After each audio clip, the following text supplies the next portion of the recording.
लेकिन इस माहौल में महीना कैसे ख़त्म किया मार्केट ने? निफ्टी 2% ऊपर, मिड कैप 3% ऊपर, और पूरे साल यानी 2023 कैलेंडर ईयर में देखें तो निफ्टी 8.5% ऊपर, मिड कैप 25% ऊपर और स्मॉल कैप 27% ऊपर। अब कंफ्यूज कर दिया ना मैंने आपको। अब इसी को आज डिकोड करना है कि दरअसल मार्केट में चल क्या रहा है, इतना कन्फ्यूजन क्यों है। खाली एफआई बेच रहे इसलिए हमें डरना चाहिए, यूएस में बॉन्ड यील्ड बढ़ गई बहुत डरना चाहिए, क्या हो सकता है? इन सब चीज़ों को आज हम डिकोड करेंगे और यही सारे हमारे आज के सवाल भी हैं जिन पे हम बातचीत करेंगे कि मिड कैप में क्या। अच्छा, एक और बड़ी इंटरेस्टिंग बात, आईटी और बैंक नहीं चल रहे हैं तो बाजार कैसे चलेगा? सबसे ज़्यादा वेटेज तो नहीं का है, तो मार्केट चलेगा कैसे? इंटरेस्टिंग पॉइंट्स है ना, इन सब पे बातचीत होगी। और मेरे साथ जो मेहमान है आज बातचीत करने के लिए, उसमें आपका परिचय करा देता हूँ। सुनील सुब्रमण्यम सर हमारे साथ हैं, managing director and CEO Sundaram mutual fund के। अभिषेक अग्रवाल जी हैं, मैनेजिंग पार्टनर रॉकस्टर्ड कैपिटल के। सोमनाथ मुखर्जी हैं, सीआईओ एएसके प्राइवेट वेल्थ के। सोमनाथ जी पहली बार आए। सोमनाथ जी बहुत बहुत स्वागत है आपको, और बहुत मज़ा आने वाला है आज आपको इस डिबेट में। साथ ही जसप्रीत सिंह अरोड़ा जी हैं, सीआईओ रिसर्च एंड रैंकिंग के। आप सबका सर बहुत बहुत स्वागत है। सुनील जी, क्या हो रहा है मार्केट में? मैं तो बहुत कंफ्यूज हूँ। 200 पॉइंट ऊपर, 200 पॉइंट नीचे, 200, ये क्या है? ये ऐसे थोड़ी बाजार होता है, समझाइए क्या चल रहा है। बात यह है कि हमारे मार्केट में एफआईआईज की फ्लोज तेल की दाम के बढ़त के कारण और फेड के एक बहुत मैं कहूंगा नेगेटिव स्टेटमेंट मार्केट की तरफ से कि रेट कट सामने नहीं दिख रहा है, रेट पर रेट पॉज दिख रहा है। ये दोनों एक इमर्जिंग मार्केट के लिए अच्छी चीज नहीं है, मगर उसके अंदर तेल का दाम इंडिया के लिए बहुत खास रहती है, क्योंकि 80% हम अपना क्रूड ऑयल का रिक्वायरमेंट इंपोर्ट करते हैं। तो इसलिए पूरे सितंबर महीने में आपने देखा कि एफआईएस की बिल्कुल बिक्री हो रही थी और नेचुरली प्राइसेस के ऊपर उसका दबाव आ रहा था। मगर 200 पॉइंट नीचे क्या, ये कारण बताया मैंने। 200 पॉइंट ऊपर का कारण है कि 16,000 करोड़ जो पैसा म्यूचुअल फंड को मिल रहा है हर महीने, और उसमें से ज्यादातर मिड एंड स्मॉल कैप में आ रहे हैं। एसआईपी की ब्रेकअप देके तो ज्यादातर मिड एंड स्मॉल कैप में आ रहे हैं। तो जब एफआईएस बेचते हैं तो लार्ज कैप ही ज्यादा बेचते हैं ना, और यहाँ पे म्यूचुअल फंड वाले पैसा जो आता है वो मिड एंड स्मॉल कैप में आ रहा है। तो लार्ज कैप में इमीडिएटली खरीदारी करने के लिए नेट लार्ज कैप सेगमेंट में फ्लोस नेगेटिव है। तो अगर उनको वो लार्ज कैप खरीदना चाहिए, कुछ मिड एंड स्मॉल कैप को बेचना चाहिए। तो स्टेप 1 में जो समझिए कि एफआईएस की सेलिंग हुई, लार्ज कैप के दाम गिरे, फिर मिड एंड स्मॉल कैप को बेचने की कोशिश है फंड मैनेजर्स की ओर से, ताकि वो उन लार्ज कैप जो पहले थोड़े ओवर वैल्यू लग रहे हैं, आज थोड़े रीजनेबल लग रहे हैं, अच्छी कंपनियां हैं, उनको खरीदने के लिए। At the same time SIP का इंस्टॉलमेंट आ जाता है, तो वही स्मॉल कैप जो गिरा उसको खरीदने के लिए 1 या 2 दिन के बाद उनको भी हाथ में मोहलत मिलता है। तो ये स्टोरी है, और इसमें जस्ट एक ट्विस्ट है। वो ट्विस्ट है कि हमने डेटा देखा कि करीबन 30 से 40% जो इंक्रीमेंटल फ्लोज अप्रैल टू अगस्त आए, तो ये सितंबर में जो सेलिंग थी, उसमें FIIs dedicated India mid cap funds में निवेश कर रहे हैं। तो ये एक बहुत बड़ा बदलाव हुआ है माहौल में। पहले तो एफआईआईज खाली लार्ज कैप या वेरी लार्ज मिड कैप्स में निवेश करते थे, मगर अब और हमारी जानकारी ये शायद ये जापान से ओरिएंटेड एफआईआईज की पैसा है कि एक India dedicated mid cap fund launch होके वो पैसा इकट्ठा करके वो, यानी आज मिड कैप में buying not only from domestic fund but FIIs. और ये वाला पैसा जो है वॉलेटाइल नहीं है, क्योंकि ये मिड कैप फंड सब एक लॉन्ग टर्म तौर पर आ रहे हैं। तो वेरएस लार्ज कैप में आपको हेज फंड्स जो कि हॉट बटन एफआईआईज होते हैं, जब इंटरेस्ट रेट्स बढ़ती है या तेल का दाम बढ़ता है तो इंडिया को बेचते हैं, ऑपोजिट मूव तो खरीदते हैं। तो वॉलेटिलिटी जो आती है मार्केट में वो हेज फंड के कारण है। मगर ये मिड कैप के अंदर जो आ रहे हैं वो लॉन्ग ओनली फंड्स है, जो ज्यादातर 3-5 इयर्स की आउटलुक से आ रहे हैं। तो वो भी एक मिड कैप को सपोर्ट दे रहे हैं। इसलिए आपने जो आंकड़े बताए कि इस महीने की रिटर्न्स में भी mid cap was better than large cap, साल से अब की रिटर्न्स में भी मिड कैप और small cap are much better than large cap, in fact 3 गुना। तो यही कारण है कि फ्लोस की support mid and small cap को मिल रही है। मगर वहां पे क्या होता है कि हर एक मिड कैप स्टॉक को जाके नहीं खरीदते ना, हर एक को दाम को जज करते हैं और उस हिसाब से वो खरीदारी करते हैं। तो इसलिए गैप होता है between market correction and market recovery. तो यही है इस महीने की बात, और मैं समझूंगा कि अगले महीने भी ये ब्रॉड माहौल वैसे ही रहेगा, कुछ ज्यादा बदलाव नहीं होगा, क्योंकि इसके ऊपर आप एक दिसंबर मंथ के तक आप देखें 2 महीने, तो ये हेज फंड वाले टॉप प्रॉफिट बुकिंग भी करते हैं, तो थोड़ी बहुत और सेलिंग उनकी तरफ से भी आ सकती है। और तेल अगर 100 पार करके 110 तक चला गया तो और भी थोड़ी दबाव आ सकती है। तो माहौल जो सितंबर से शुरू हुआ वो फॉरेनर्स की ओर से ज्यादातर सिमिलर रहेगा, मगर डोमेस्टिक में इकोनॉमिक नंबर्स, फेस्टिवल सीजन है, कंजम्पशन के नंबर अच्छे आएंगे, आपको वो अच्छी खबर आएगी, सपोर्ट फ्लोज की भी है। मगर डोमेस्टिकली अगर कोई कंसर्न की बात है वो है ये स्टेट असेंबली वाली इलेक्शन, क्योंकि वो हिंदी हार्टलैंड में सिग्निफिकेंट स्टेट्स है। तो अगर उधर रिजल्ट्स में कुछ एरा गेरा चीज हुआ तो मार्केट में वो एक अनसर्टेनिटी भी पैदा कर सकती है। ये है overall summary of the market situation. तो ये है। अच्छा, इसमें और आपको एक बात बताऊं मैं आपको, 2007 और 2023 का भी लोगों ने कंपैरिजन कर डाला। हाँ, वो कंपैरिजन ये बताता है कि 2007 में भी क्रूड का दाम $90 के पास था, यूएस ट्रेजरी 4.5% फी थी 10 साल वाली, भारत के 10 साल वाले बॉन्ड 7.8 थे, आज से थोड़ा सा ज़्यादा। तो सिनेरियो बिल्कुल वैसा ही है या कुछ और? ये क्या है? ये भी ऐसे, जैसे देखो मार्केट का जो मूड खराब होता है ना, लास्ट 10 दिन याद करिए आप सितंबर के, क्या भयानक मूड था, लग रहा था कि सब खत्म। तो उस समय ये रिपोर्ट्स आने लगती हैं। 2007 में ऐसा था, आज भी वैसा ही है, तो वैसा ही होगा। ये आपको दिखा था, आपको नजर पड़ी इस रिपोर्ट में? देखिए ये भी नजर पड़ी, और एक भी चीज है, अगर आप इकोनॉमी की हालत देखें और वेरियस सेक्टरल फंड्स की हालत देखें तो 2003 वाली बात भी अभी रिपीट हो रही है। तो एक सोच यह है कि 2003 से 8 जो मार्केट की हालत हुई थी उसकी अर्ली स्टेजेस में है। तो दोनों तरफ के ऑपोजिट रिपोर्ट्स, एक आप वैल्यूएशन और ऐसे इंटरेस्ट रेट्स की बात कर रहे हैं, वो एक चीज बता रही है, मगर इंडिया का इकोनॉमिक ग्रोथ स्टोरी आप देखें 2003 में जो था, कैपेक्स साइकिल की शुरुआत और जो सिक्लिकल सेक्टर्स की अप ट्रेंड, वो इकोनॉमिक हालत इंडिया की उसी के सिमिलर है। तो वो एक काउंटर है जो चीज आप कह रहे हैं। सेकेंड बात मैं कहूंगा कि आज मार्केट को यहां से आगे कैसी सोच है, यही है। ये एब्सोल्यूट लेवल ऑफ 7.8% या $95 ये नहीं है। क्या आने वाले दिन में ये 95 110 की ओर जा रहा है या 95 से 85 जा रहा है, वो ज्यादा मायने रखती है। तो मैं ये एब्सोल्यूट लेवल्स पे कुछ मैं मायने नहीं रखता हूं, मेरे को ट्रेंड लेवल्स कैसे लग रहे हैं वो एक बात है तो देखने के लिए। तो काउंटरिंग चीज मेरे दोनों तरफ आ रहे हैं। अभिषेक अग्रवाल जी, क्या मार्केट में मिड कैप और स्मॉल कैप ने थोड़ा सा बबल बना दिया है, रिटेल को डरा दिया है? क्योंकि जब लार्ज कैप से आप कंपेयर करो तो वो 4-5 गुना उनका रिटर्न दिखता है। इवन स्मॉल कैप में तो और इंटरेस्टिंग डेटा है सर। 250 महीने का अगर आप डेटा देखें तो केवल 1 साल है जहाँ पे वो नेगेटिव, अदरवाइज वो लगातार आउट परफॉर्म कर रहे हैं। लेकिन एक झटका जब बीच में आपको याद होगा मिड कैप में आया था तो बहुत बड़े बड़े लोग हिल गए थे, 1200 पॉइंट जब एक दिन में गिरा था। उसी दिन ये डिबेट भी शुरू हो गई थी, large cap mid cap, large cap mid cap. अब अग्रवाल जी, क्या थोड़ा सा डर है, रिटेल को डरना चाहिए, थोड़ा सा रिस्की हो गया है मार्केट इस समय?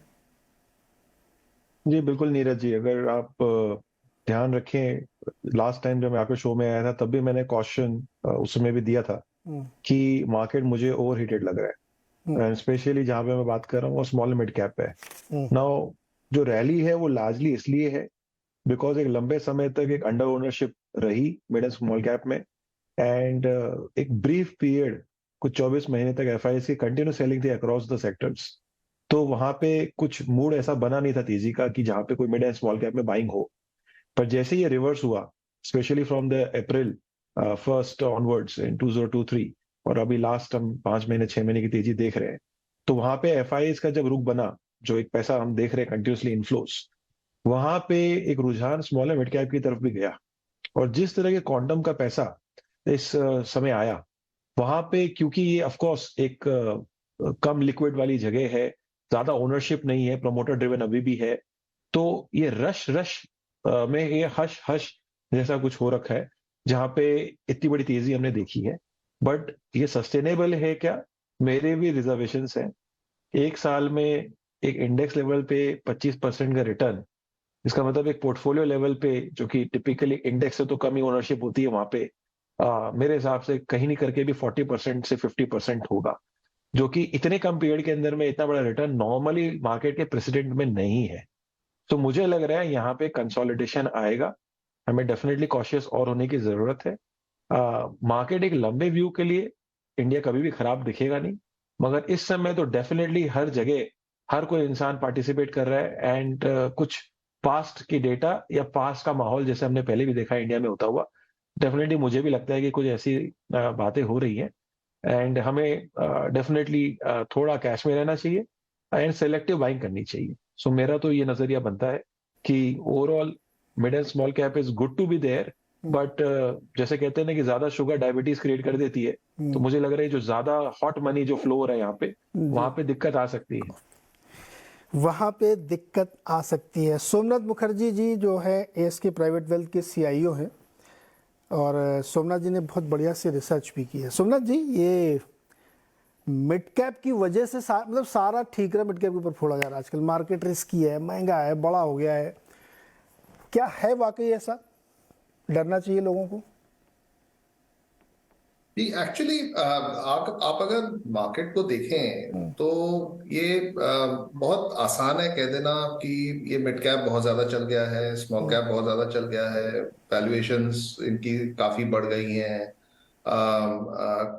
आप अगर तुलना करें निफ्टी लार्ज कैप से ज्यादा हो गई हैं, लेकिन आप अगर डेटा देखें ऐसा कोई बहुत ज्यादा आगे नहीं बढ़ा है। आप अगर लॉन्ग टर्म एवरेज देखें, जितना long term average multiples mid cap की होती है, आप 10-15 साल का डेटा देख लें, आज उससे थोड़ा ज्यादा है। लेकिन जितना एवरेज मल्टीपल निफ्टी का होता है उसका भी आज थोड़ा ज्यादा है। और आप बनस्पत वो भी अगर देख लें कि अर्निंग्स ग्रोथ क्या हुई है मिड कैप और जो छोटी कंपनियां हैं, इमर्जिंग जो कॉर्पोरेट्स हैं, उनकी अर्निंग्स ग्रोथ पिछले 2-3 साल में काफी ज्यादा है। और इस साल भी निफ्टी पैक से बहुत ज्यादा, ऑलमोस्ट 2x दुगनी अर्निंग्स ग्रोथ दिखाई है मिड कैप्स में। तो बिल्कुल फंडामेंटल डेटा में ऐसा कुछ नहीं है जो कहता है कि मिड कैप में बहुत ज्यादा रिस्क आ गया है as compare to large cap. जो 2007 और 2017-18 वाली बात और कंपैरिजन आती है, उसमें एक बहुत बड़ी गलती ये है कि जब हम मिड कैप स्मॉल कैप की बात करते हैं तो लोग इंडेक्स की बात करते हैं। जाहिर है जब मार्केट्स की बात होती है तो ज्यादातर लोग इंडेक्स देखते हैं। आप अगर 2007 का स्मॉल कैप इंडेक्स देखें और मिड कैप इंडेक्स देखें और 2023 का आज का स्मॉल कैप और मिड कैप इंडेक्स देखें, उनमें 70-80% फर्क होगा। तो हम ये वो कहते हैं ना अंग्रेजी में एप्पल्स टू एप्पल, ये एप्पल टू एप्पल नहीं, ये एप्पल टू कस्टर्ड एप्पल वाली कंपैरिजन है 2007 और 2023 की। तो ये करने का कोई बहुत ज्यादा मतलब नहीं है। इससे अच्छी आर्टिकल्स लिखी जा सकती है, अच्छी डिस्कशंस हो सकती है, लेकिन जो इन्वेस्टर्स हैं, जिनको इन्वेस्ट करना है, उनके लिए बहुत ज्यादा इसमें कोई इंसाइट नहीं है। इंसाइट तो उसमें होती है कि आप अगर देखें जो कंपनियां हैं, जो स्टॉक्स हैं जहां पे एक्चुअल इन्वेस्टमेंट्स आ रही हैं। जैसे सुनील ने कहा कि ज्यादातर मिड कैप और स्मॉल कैप की इन्वेस्टमेंट या तो रिटेल से आती है या फिर रिटेल से ही आती हैं वाया म्यूचुअल फंड्स। जो SIPs या बल्क फ्लोज आते हैं small and mid cap mutual fund से, यहीं से ज्यादातर मिड और स्मॉल कैप्स का फ्लोज आता है। तो आप अगर उसको देखें, उन फ्लोज में ना तो कोई गिरावट है, ना ही इसमें ऐसा कोई बहुत कुछ बदल गया है। जो कंपनियां हैं, मिड कैप कंपनियां हैं, बहुत ज्यादा कुछ बदल गया है कि हम ये देख सकते हैं कि इनकी अर्निंग्स ग्रोथ अभी अचानक कम हो जाएंगी या इनकी वैल्यूएशंस दुगनी तिगनी चौगुनी हो गई है। ऐसा कुछ नहीं हुआ है। अगर आप एक्चुअल इन्वेस्टेबल यूनिवर्स को देखें इंडेक्स के बजाय, अगर एक्चुअल इन्वेस्टेबल यूनिवर्स को देखें, जो 100-150 स्टॉक्स जहां पे ज्यादातर म्यूचुअल फंड्स इन्वेस्ट करती हैं, उसमें ना तो परफॉर्मेंस में ना ही उनकी वैल्यूएशंस में उतना ज्यादा कोई जिसे कहते हैं कि वैल्यूएशंस हैव रन आउट और run ahead of earnings growth, ऐसा कोई सिचुएशन अभी आया नहीं है। तो हमें नहीं लगता कि इस मौसम में बहुत ज्यादा कोई जरूरत है कि एक के बजाय दूसरे, वो जो रोटेशन की बात होती है वो करने की। हाँ, ये बात जरूर है कि सिस्टमिक रिस्क जो हैं वो बढ़ गई हैं। ऑयल प्राइसेस ऊपर हैं, इंटरेस्ट रेट्स जो आप अगर याद करें जनवरी फरवरी में हम बात कर रहे थे तो फेड फंड्स फ्यूचर्स बोल रहे थे कि इस साल 4 रेट कट्स होंगी। इस साल तो एक भी रेट कट नहीं हुई। अभी अगले साल कब रेट कट होगी और कितनी होंगी उस पे भी अभी काफी चर्चा हो रही है, और फेड फंड्स फ्यूचर्स तो अभी कह रहे हैं कि सिर्फ 2 रेट कट्स होंगी अगले साल। तो ये एक बड़ा फैक्टर है। एट द मार्जिन भारत में कंजम्पशन कितना होल्ड ऑन करेगा, ऑफ कोर्स अभी ये त्योहार का मौसम आ रहा है तो इसमें थोड़ा सा वी विल सी सम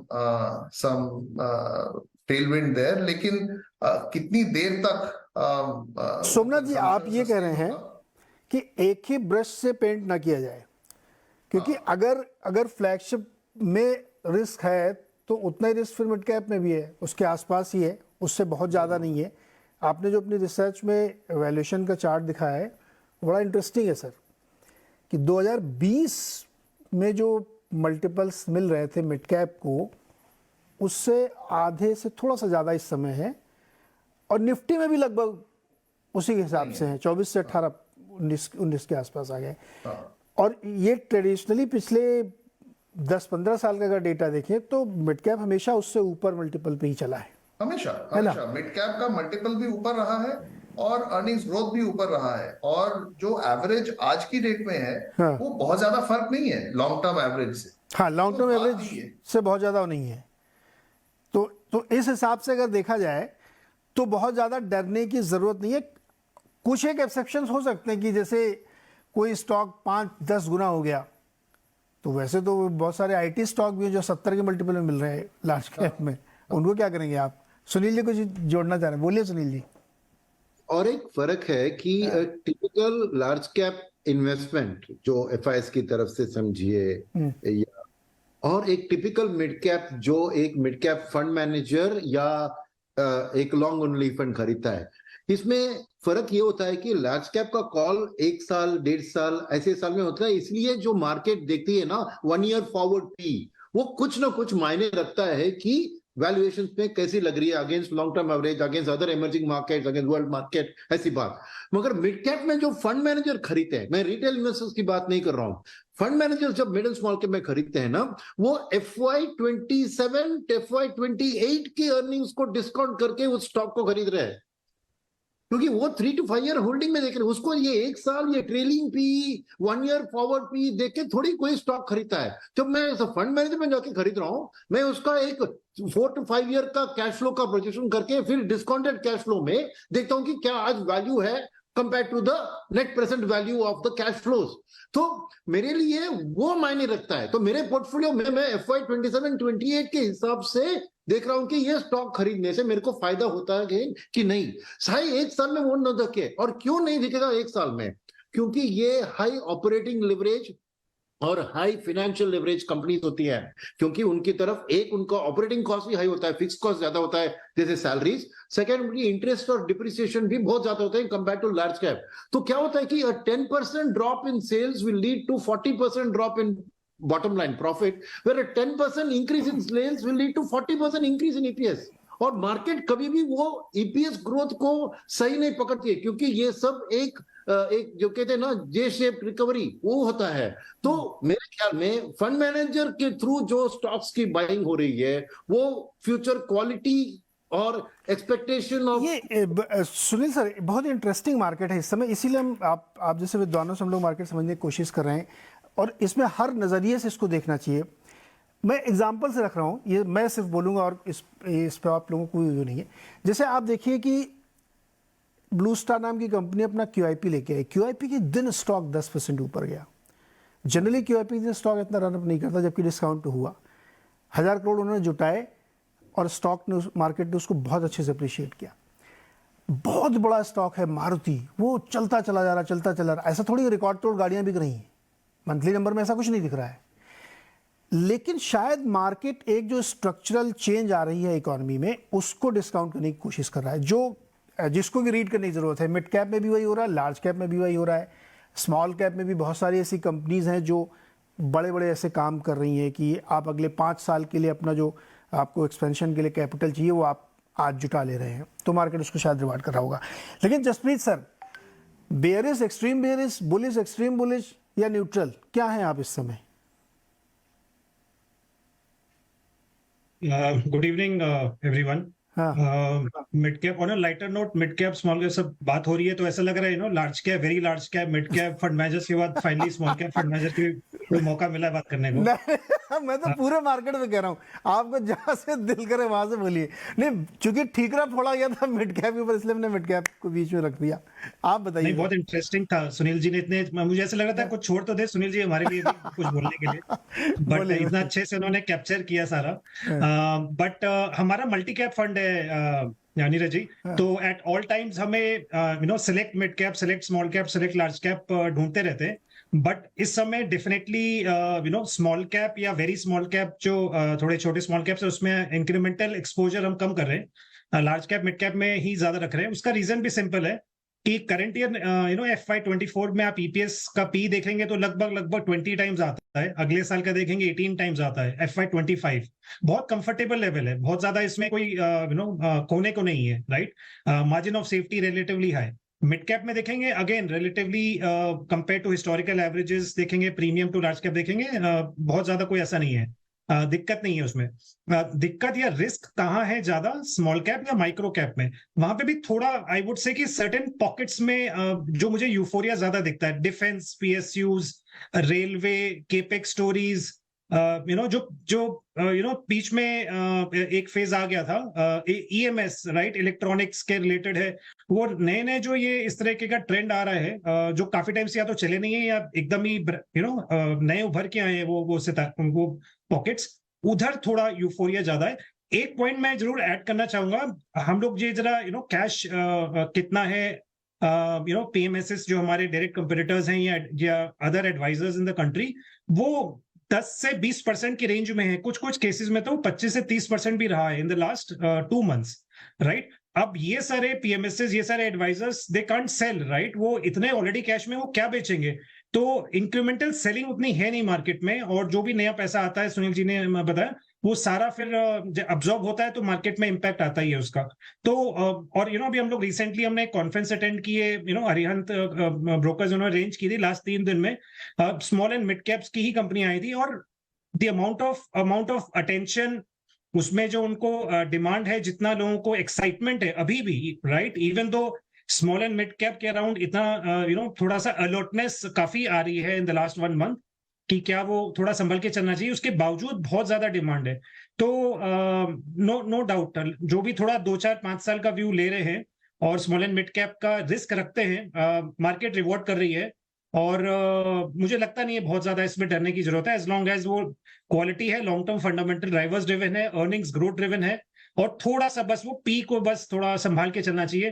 वो हम लोग बात करते हैं वो 40 to 50 पी आजकल लोग बहुत इजीली मतलब ऐसे बात करके दे देते हैं ऑन अ टारगेट बेसिस की ये तो मिल ही सकता है, तो वो कहीं वो जस्टिफाइड है, कहीं वो थोड़ा नहीं है। वो ग्रोथ में जरूर देख ले, हम लोग PEG देखते हैं, price to earnings to growth, तो अगर 40 PE और साथ में अर्निंग्स ग्रोथ अगर 30 नहीं है, केवल 10, 15, 20% है, तो थोड़ा हमें वो we take a back seat. तो quality combined with earnings growth which is in the range of let's say 25 to 40, sir Jasprit अगर सर, वैसा है तो क्वालिटी तो हम लोग उस दिन पता करेंगे जिस दिन मार्केट नीचे आएगा। क्वालिटी तो अभी तो मतलब इवन आप देखिए, कोई ऐसी थीम बची है क्या? मैं तो ढूंढ रहा हूँ कि कौन सा सेक्टर नहीं चला है। सारे सेक्टर्स में कोई न कोई स्टोरी है या कोई न कोई इसमें थीम। ऐसा नहीं कि सब फर्जी है, सब में कुछ ना कुछ हुआ है, और उनमें मल्टीपल्स में स्टॉक चले, एक्स टाइम्स में, परसेंटेज में नहीं, एक्स टाइम्स में, 3 गुना, 4 गुना, 5 गुना सब में है। फॉर एग्जांपल पावर में देखिए आप, क्या धुआंधार रैली चल रही है। उसका रीजंस भी है कि भाई पावर की डिमांड बहुत है, और अब सितंबर में पीक डिमांड चल रही है, जो जून में होती तो सितंबर में चल रही है।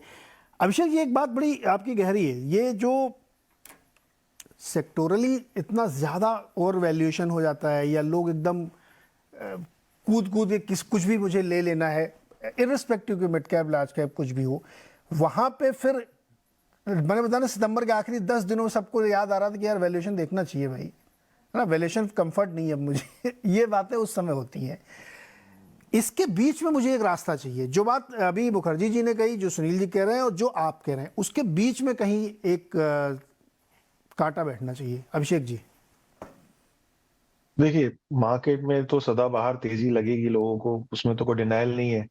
मैं अगर लॉन्ग टर्म फंड चला रहा हूँ तो मेरे लिए तो प्राइमरी रॉ मटेरियल पैसा है, और वो पैसा मेरे साथ बना रहे और आता रहे, ये हमेशा चाहूंगा। बट एक इन्वेस्टर के लिए उसका एग्जिट रूट क्या है वो ढूंढता है। सो पॉइंट बीइंग कि देखिए, मार्केट के अंदर में टाइमली प्रॉफिट बुक करना इंपॉर्टेंट है। मैं ये नहीं कह रहा कि इंडिया की स्टोरी खत्म हो गई, कि यहाँ से और तेजी नहीं आएगी, मगर आप सोचेंगे 12 महीने तक कि मार्केट आगे बढ़ता रहेगा, तो ये तो कहीं नहीं होता है। मुझे लग रहा है एक लेवल पे आपको थोड़ा सा अभी कैश रखना चाहिए। थोड़े स्टॉक्स जहां पे आपको पता है कि इतनी ज्यादा रनअप हो चुकी है, वहां पे आप कुछ प्रॉफिट बुक करके रखिए, कैश में रहिए। मुझे लग रहा है आने वाले 6 से 12 महीने में आपको वापस अपॉर्चुनिटी मिलेगी इन्वेस्ट करने के लिए। दूसरी बात है, हमें नहीं भूलना चाहिए कि इलेक्शंस आ रहे हैं, और अब से स्टेट से लेके जो हमारे नेशनल लेवल पे जो होना है, जहाँ पे मैं देख रहा हूँ कि बहुत लोगों की नर्वसनेस दिख रही है। although everybody wants the same government to come in the next term also, but in elections you never know what can happen, तो वो नर्वसनेस मार्केट में भी दिखेगी। तो अभी के लिए क्योंकि एक माहौल, पैसे आ रहे थे तो वहां पे रैली देखने को मिली, तो वही अभी दिख रहा है। बट अभी एफआईआईज ने भी जो है माल काफी बेचा है, और आप देखेंगे कि वही ट्रेंड के बेसिस पे कितनी फास्ट तरीके से हमने करेक्शन देखा। सो मुझे लग रहा है क्योंकि इतना बड़ा रन अप इतने शॉर्ट टर्म में हुआ है, तो करेक्शन भी उतना ही स्टीप आ सकता है। सो ये मोर ऑफ अ कॉशन है rather than saying that the story is over. Second, as far as sectors are concerned, I think so banking and IT sector remains the backbone of any economy, especially for India. वो definitely एक रहेगी।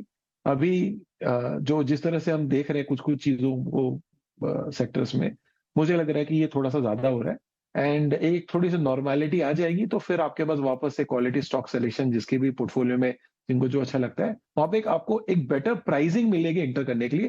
Because ultimately आप किस price पे bye करते हो और फिर हाँ मार्केट जाता है, वही आपका रिटर्न है। अगर आप हाई पे ही सब कुछ लेने जाएंगे, ज्यादा एलोकेशन कर देंगे, तो रिटर्न कैसे बनेगा? बहुत जनों ने 2008 के पीक में पैसे लगाए थे, और हम क्योंकि ये चर्चा कर रहे थे कि कुछ फिगर्स 2008 के भी हम कंपेयर कर रहे थे, तो जितना मुझे याद है, और मैं तो अपनी पोर्टफोलियो की बात कहूंगा, 2008 के पीक पे जो इन्वेस्टमेंट्स हुए, specially before the crisis happened, उनके भाव आने में 4 साल लगे थे। अब आज के माहौल में तो किसी को याद रहेगा नहीं, क्योंकि मंदी के अंदर में सब कुछ याद रहता है, तेजी के टाइम पे हम सब भूल जाते हैं। तो एंट्री पॉइंट अगर आपकी थोड़ी सी ज्यादा एक्सपेंसिव हो जाती है, तो वो भाव आने में बहुत समय लग जाता है। सो इसलिए इंपॉर्टेंट भी है कि थोड़ा थोड़ा प्रॉफिट बुकिंग करना चाहिए। इस माहौल में तो मुझे लग रहा है कि बिल्कुल ही कर लेना चाहिए। करेक्ट। सोमनाथ जी, एक चीज़ बताइए, आपने जो अपनी पूरी रिसर्च की मिड कैप वाली, एक इन्वेस्टर जो रिटेल इन्वेस्टर है, जो मिड कैप और स्मॉल कैप उसको बहुत पसंद आते हैं, उस पर उसका ज़्यादा दिलचस्पी होती है, उसको 1-2 पॉइंट जो बहुत कॉशियस रहना चाहिए कि इस बात का ख्याल आप हमेशा रखें किसी भी बाजार में, अगर आप मिड कैप या स्मॉल कैप आपको बहुत पसंद आते हैं, तो चूंकि आपने लंबी रिसर्च की, तो आपके हिसाब से 1-2 पॉइंट्स क्या हो सकते हैं जो बहुत ज़रूरी, जिनको ध्यान में रखना चाहिए? हाँ, मैं एक पुराना शेर है वो याद आ गया इस पे कि उम्र भर एक ही भूल करते रहे गालिब, धूल चेहरे पे थी, हम आईना साफ करते रहे। तो जो रिस्क जो है ना, वो कहीं और है, और ज्यादातर जो बातें होती है वो कहीं और होती है। जो रिस्क है वो सिस्टेमिक रिस्क आर देयर। चाहे वो ऑयल प्राइस का रिस्क हो, चाहे वो global macro, specially US macro का रिस्क हो, और काफी लोगों को काफी लोग ये सोच नहीं रहे। यूएस का ये रिस्क नहीं है कि रिसेशन कब आएगा। ये हम पूरा साल, ये पूरा 2023 हम सोचते रहे अभी रिसेशन आएगा, अभी रिसेशन आएगा। ये हो सकता है कि कोई रिसेशन ही ना हो, और ये सॉफ्ट लैंडिंग, हार्ड लैंडिंग की जो बात हो रही है, ये हो सकता है कि there is a scenario of no landing at all. आप अगर देखें, थोड़े दिन पहले जेपी मॉर्गन के सीईओ जेमी डायमन आए थे, वो कह रहे थे कि ये हो सकता है कि इंटरेस्ट रेट जो यूएस फेड फंड्स रेट है वो 5% की जगह 7% नॉर्मल हो जाए, किसे पता। तो रिस्क जो है वो सिस्टेमिक है, और जब सिस्टेमिक रिस्क आती हैं उसका जो इम्पैक्ट है वो पूरे मार्केट पे पड़ता है, पूरे बाजार पे पड़ेगा। ऐसा कोई बहुत ज्यादा फर्क नहीं होगा कि अच्छा यहाँ पे कम होगा, यहाँ पे ज्यादा होगा, थोड़ा बहुत है स्पेशली स्मॉल कैप्स में, क्योंकि वहां पे लिक्विडिटी का थोड़ा चैलेंज है। बट ऐसा कोई जो जो जब इन्वेस्ट करते हैं, इसीलिए रिटेल इन्वेस्टर्स जब इन्वेस्ट करते हैं उनको ये सोचना चाहिए कि क्या वो इतना वक्त दे सकते हैं उस इन्वेस्टमेंट को कि ठीक से सोच लें कि जिसपे वो इन्वेस्ट कर रहे हैं वो ये सिस्टेमिक रिस्क को कैसे झेल पाएगा, और उसकी जो अंडरलाइंग फंडामेंटल्स है उस कंपनी की वो कैसे बढ़ेंगी अगले 1, 2, 3 सालों में। अगर वो इतना वक्त उस पर दे सकते हैं तभी वो डायरेक्टली करें, वरना रिटेल के लिए सबसे अच्छा म्यूचुअल फंड या कोई पीएमएस या ऐसा कोई फंड से करना जरूरी है, क्योंकि फिर वहां पे लोग बैठे हैं जिनका काम है दिन भर यही करना। तो मुझे लगता है कि रिस्क जो है वो ज्यादातर सिस्टेमिक मैक्रो रिस्क हैं। उसमें हिंदुस्तान का खुद का रिस्क भी जुड़ा हुआ है।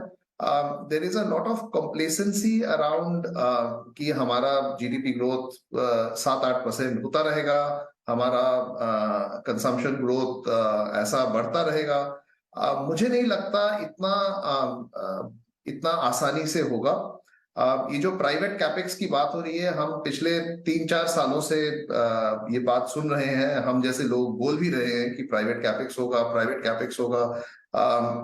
काफी जो कॉन्फ्रेंसेस होती हैं उनमें से ये सब उभर के भी आता है कि हो रहा है, लेकिन अगर आप फिर से डेटा देखें, ऐसा कोई डेटा नहीं है जिससे ये साबित हो कि प्राइवेट कैपेक्स में बढ़ोतरी हुई है। अगर कुछ है तो private capex has settled down to a much lower base than we have seen in the previous in the first decade of the 21st century. तो और जो बढ़ा है पिछले 1-2 सालों में वो है पब्लिक कैपेक्स। सरकार की तरफ से जो कैपिटल एक्सपेंडिचर है उसमें काफी बढ़ोतरी हुई है, और वहां पे काफी काम भी हो रहा है। और थोड़े बहुत स्टॉक्स, अभी किसी ने बोला रेलवेज, डिफेंस, वहां पे थोड़ा सा वो जो पब्लिक कैपेक्स में बढ़ोतरी हुई है उसका भी इम्पैक्ट आया है। लेकिन प्राइवेट कैपेक्स में जो रिकवरी की लोग बातें करते हैं वो अभी बात ही है, वो अभी स्टोरी है, लेकिन अभी डेटा आंकड़ों में उसका कोई रिफ्लेक्शन दिख नहीं रहा। तो हमारी जो रिस्क हैं वो मैक्रो वाली हैं, लेकिन हमारी जो अपॉर्चुनिटीज हैं वो माइक्रो वाली है। हर एक सेक्टर में, आपने कहा कि सारे सेक्टर चले हैं, सेक्टर्स नहीं चले हैं, सारे सेक्टर्स में 2-2, 3-3 ऐसी कंपनियां हैं जो चली हैं उसके, और सबके चलने के अलग अलग कारण भी हैं। जैसे आपने पावर सेक्टर की बात की, वो 10-15 सालों से पावर सेक्टर उस कुछ आप उन स्टॉक्स को देख लें, 10-15 सालों से कुछ नहीं किया था, तो अभी पिछले 1-2 साल में शार्प 3-4 गुना, 5 गुना, 6 गुना बढ़ोतरी हुई है। Just catching up with a very long term under performance in the past. तो हर एक सेक्टर में कुछ कंपनियां हैं जो जिन्होंने अच्छी की हैं, और कुछ नई कंपनियां भी आ रही हैं, लिस्ट हो रही है मार्केट में, उनमें से कुछ अच्छी भी हैं। तो हमारी अपॉर्चुनिटीज माइक्रो हैं, हमारे रिस्क मैक्रो हैं। सो इन्वेस्टमेंट जो करता है उनको ये समझना पड़ेगा और इसको लेके आगे बढ़ना पड़ेगा। और आखिरी बात, एक अभी अभिषेक ने बोला on entry price, very important. Professional जो मनी मैनेजर्स हैं हमारे लिए बहुत इंपॉर्टेंट है वो दिमाग में रखना। लेकिन एक रिटेल इन्वेस्टर के लिए मैं ये कह दूं कि टाइमिंग से बहुत ज्यादा फर्क नहीं पड़ता। अंग्रेजी में कहते हैं it's not timing the market but time in the market that is important. तो अगर आप अगर 20-25 साल का निफ्टी या किसी भी इंडेक्स का ट्रैक रिकॉर्ड देख ले जी, अगर आपकी टाइमिंग सबसे खराब हुई है तो आप 2004 में आए हैं, आप 2008 में आए हैं, 2000 में आए हैं, फिर भी आपका अगर होल्डिंग पीरियड 5-6 साल रहा है, आपकी रिटर्न्स खराब नहीं हुई है। सो रिटेल इन्वेस्टर के लिए तो he should have patience in the market. तो बिल्कुल सोमनाथ जी, जो है सबसे बुरा दिन और सबसे अच्छा दिन अगर आपने मिस कर दिया है तो रिटर्न गड़बड़ा जाएगा आपका। ये बेसिकली इसका मतलब ये है। 2020 में भी अगर आप मान लीजिए 2018 में इन्वेस्टेड थे या 2020 में इन्वेस्टेड होते कोविड वाले बाद में, तो आप रिटर्न देखिए, या 2008-7 में जो पीक बना था, जिसने उस पीक पे मतलब 25 दिसंबर 2007 को जिसने निवेश किया होगा, और आज वो कैलकुलेट करके उसका रिटर्न भी 2-3 गुना हो चुका होगा, राइट। तो giving time to the market is very important. Entry कब आप ले रहे हैं इससे ज़्यादा इंपॉर्टेंट कि कितना समय आप दे रहे हैं। तो एक बेस्ट डे, एक वर्स्ट डे को आपको शायद ध्यान रखना चाहिए, दोनों आपके उसमें इंक्लूड होना चाहिए।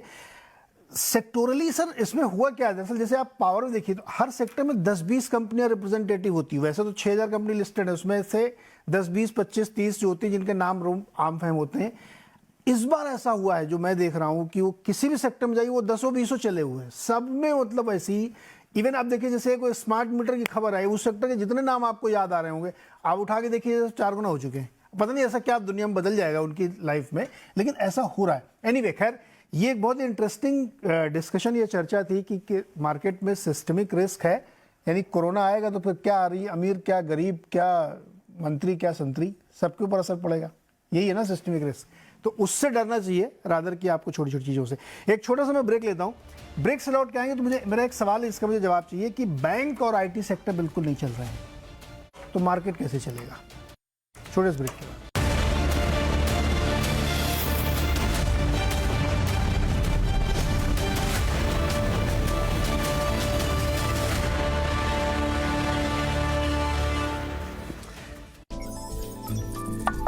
हेलो, क्या आपको इंडिपेंडेंट फाइनेंशियल एडवाइजर बनना है? तो प्रॉब्लम क्या है? आपको चाहिए होगा एक ऑफिस, स्टाफ, रिसर्च, रजिस्ट्रेशन और सॉफ्टवेयर। तो टेंशन हटाओ और ये सब कुछ पाओ with AAA from IIFL security. कीजिए इक्विटी में trade at lightning speed. Offer कीजिए क्लाइंट्स को मल्टीपल फाइनेंशियल सॉल्यूशंस और कमाइए उम्दा commissions.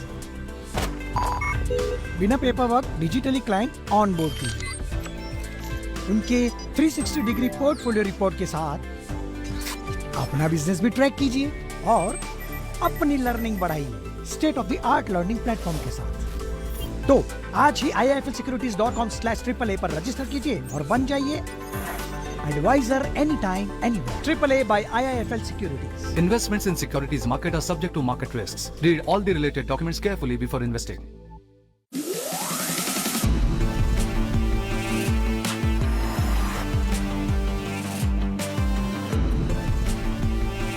Celebrate this festive season with BMW Joy Days. Bring home the BMW 3 Series Grand Limousine at ₹59,999 per month. प्रधानमंत्री नरेंद्र मोदी के नेतृत्व में शिवराज सिंह चौहान की अगुवाई वाले मध्य प्रदेश की तस्वीर निरंतर बदल रही है। मध्य प्रदेश में शिवराज सरकार ने मुख्यमंत्री ई-स्कूटी योजना 2023 की शुरुआत की है। इस योजना का लक्ष्य बालक बालिकाओं को शिक्षा के लिए प्रोत्साहित करना है, खासतौर पर बच्चियों को वाहन के अभाव में आने वाली परेशानियों से निजात दिलाना है। योजना के तहत 12वीं बोर्ड में अपने स्कूल में टॉप करने वाले छात्र छात्राओं को इलेक्ट्रिक स्कूटी का उपहार दिया जाएगा। जितने टॉपर बच्चे हैं उन सबको भी स्कूटी दी जाएगी ताकि वो भी प्रोत्साहित हो सके।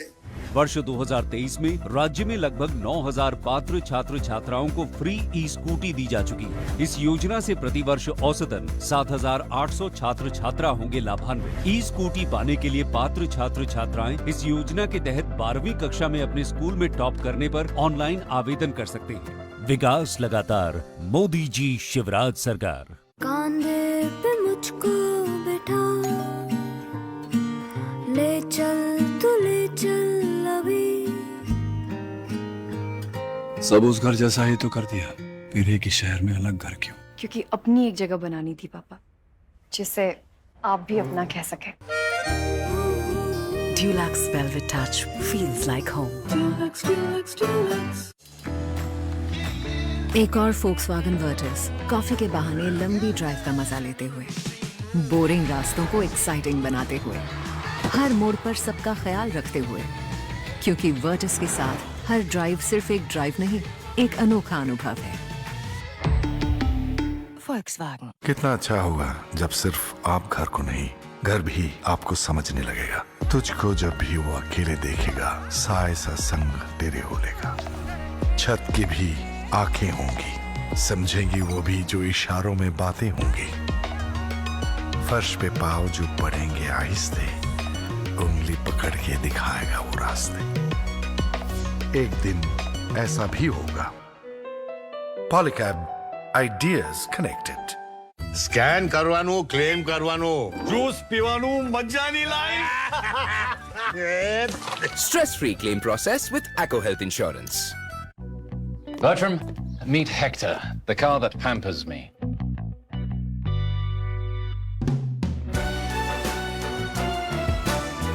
The next gen MG Hector. It's a human thing. Visit your nearest showroom for 100 years special pricing and benefits. ये है टीवी 18 और आप देख रहे हैं CNBC आवाज।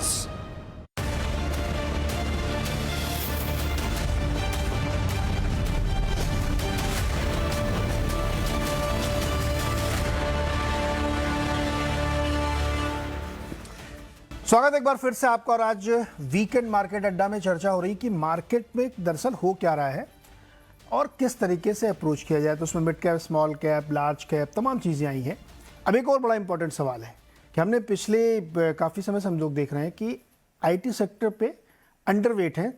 म्यूचुअल फंड, पीएमएस, इंडिविजुअल, जिसको भी पूछो कि आईटी उसको भी अच्छा नहीं लग रहा है 2-3 क्वार्टर तक। और बैंक में भी लार्ज कैप वाले बैंक आप देखिए हिल नहीं रहे हैं वो।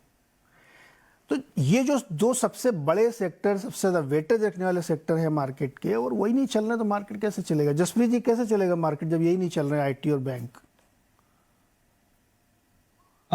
बैंक में उतना टेंशन नहीं है, बिकॉज अभी रीसेंट डेटा देखें, जैसे कल जो आया 15% का क्रेडिट ग्रोथ है। बहुत, और एक्सपेक्टेशन भी ब्रॉडली ये है कि अगले 1-2 साल मजबूती बनी रहेगी, as long as GDP 7% plus minus रहेगा। तो आई एग्री, वो जो टॉप के top 3 large private sector banks और एक जो टॉप पीएसयू बैंक है, उसका ही शेयर इतना बड़ा है कि वो वो नहीं चलता तो पूरा index, specially the number 1 giant जो भी मर्जर होके और भी बड़ा हो गया है, वही नहीं चलेगा तो फिर इंडेक्स कैसे चलेगा? तो बट आई थिंक उसमें इतना बड़ा वो नहीं है। It will catch up reasonably सून।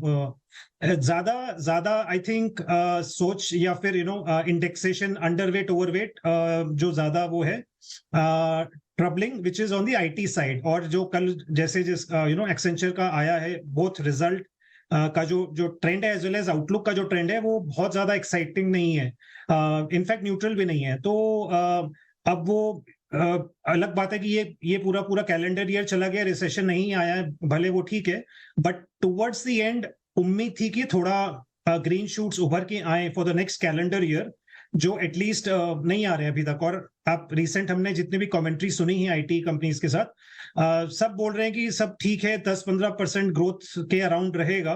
जो लार्ज कंपनीज हैं वो जरूर they are still struggling for a variety of reasons, चाहे वो कॉस्ट ऑप्टिमाइजेशन स्ट्रेटजीज कंपनीज अपना रही हैं, कंसोलिडेशन चल रहा है, या growth rates US, Europe, some large part of Asia उतनी अच्छी नहीं है। तो आईटी में आई वुड से जरूर one has to be very cautious. Bank I am not very disturbed और व्हाटएवर। उसमें अपॉर्चुनिटीज बहुत है नीरज जी।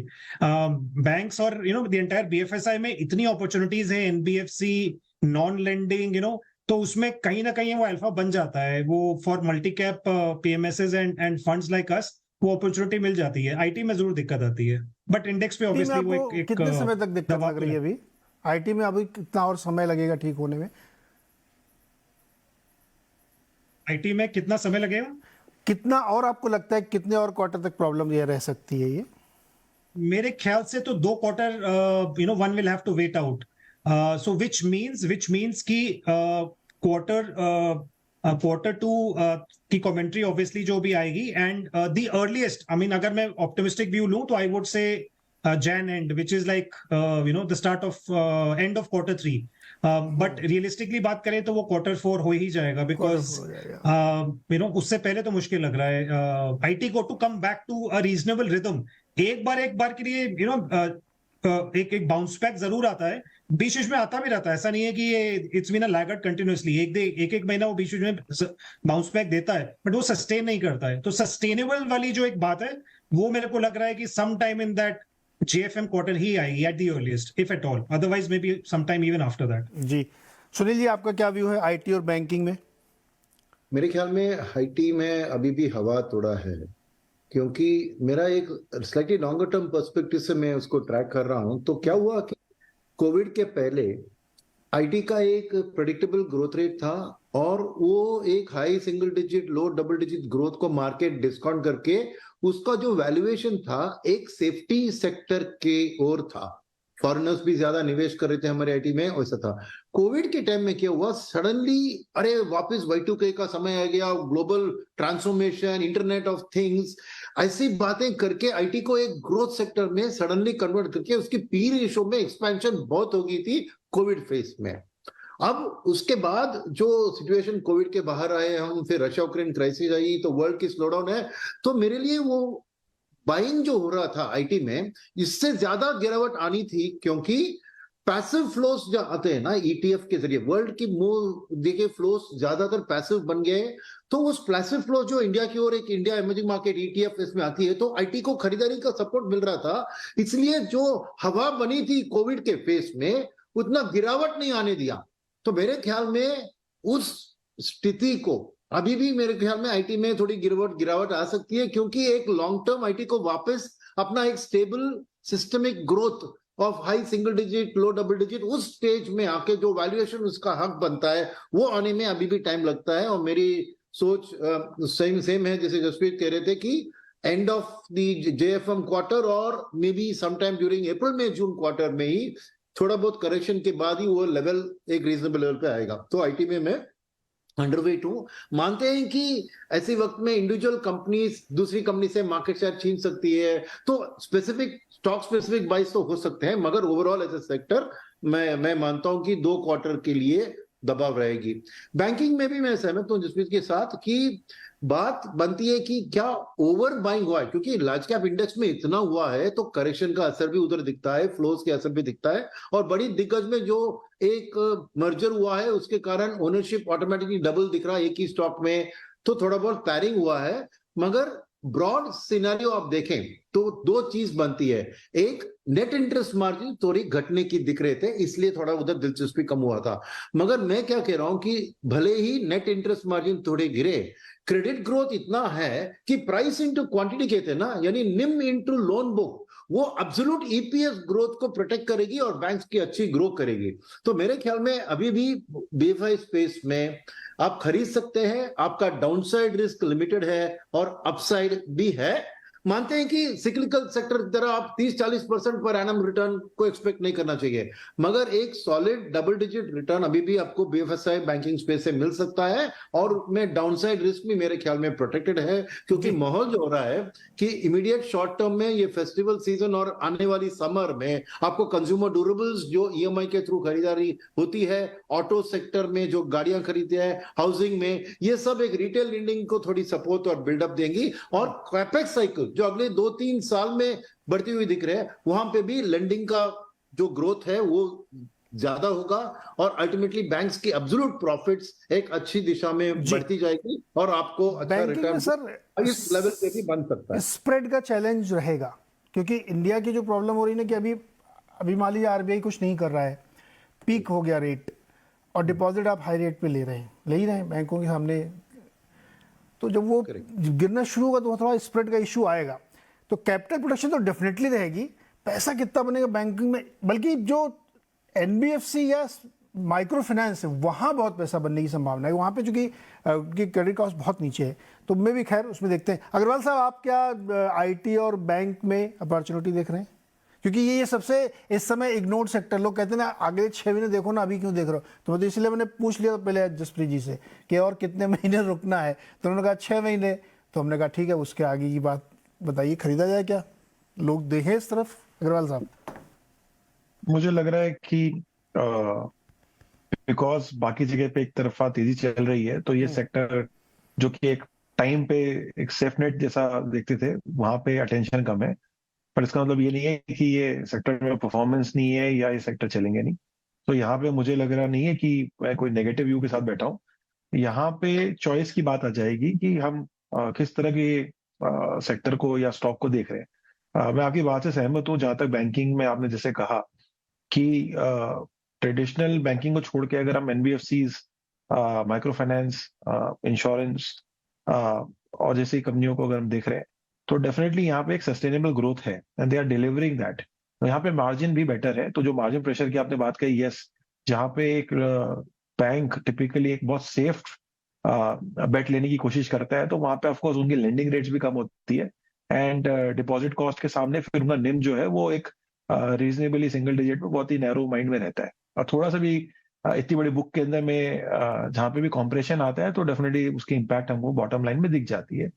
बट अदर देन दैट, इतने बड़े वाइड सेक्टर में फाइनेंशियल में अगर हम देखें तो इन जिन सेक्टरों की मैंने नाम कहे, वहां पे they are having a bigger spread and still, क्योंकि वो लेंडिंग ही थोड़ी सी ज्यादा रिस्क लेके करते हैं अगेंस्ट द बैंक, तो वहां पे एक उनको ग्रोथ भी मिलती है, वो अनटैप मार्केट में भी प्ले कर पाते हैं और मार्जिन भी बड़े रहते हैं। सो बैंकिंग फाइनेंशियल सेक्टर में मेरा तो ये कहना है कि इस पे लॉन्ग रहना इंपॉर्टेंट है, इसमें एलोकेशन कर सकते हैं। आईटी की जहां तक बात है, इस बार फॉर चेंज, नॉर्मली मैं हमेशा मैंने स्मॉल कैप को सपोर्ट करता हूँ आईटी कंपनीज में, बट इस बार मेरा रुझान लार्ज कैप कंपनीज पर है। मुझे लग रहा है कि इस समय इस तरह के मार्केट में लार्ज कैप आईटी के साथ जाना ज्यादा बेहतर रहेगा, क्योंकि उनकी कैपेबिलिटी है अपने बिजनेस को प्रोटेक्ट करने की, मार्जिन को प्रोटेक्ट करने की, बिकॉज द साइज फैक्टर जो आता है। देखिए, US and Europe both are definitely not in the greatest shape as we would have known. Post COVID Europe तो डेफिनेटली डिक्लाइनिंग ट्रेंड पे ही है, एंड यूएस के अंदर में जो है कहीं कुछ जैसी बात होती रहती है। सो यहाँ पर मुझे लग रहा है कि आईटी अगर सेक्टर प्ले करना है तो लार्ज कैप आईटी कंपनीज को देखना चाहिए, एंड जहां पे हम बात करें बैंकिंग की, तो वहां पे beyond PSU and private banks जो बाकी अदर स्पेस है वहां पे देखना चाहिए। इंटरेस्टिंग है। तो जहां पे अच्छी अपॉर्चुनिटीज है बैंक ऑफ फाइनेंस में, उसके हम लोगों ने डिस्कशन किया और पूरे मार्केट को समझने की कोशिश की कि चल क्या रहा मार्केट में, तो काफ़ी हद तक चीज़ें क्लियर हुई। और सोमनाथ जी, आपका बहुत शुक्रिया, और कि आप पहली बार आए और आप आते रहिए सर।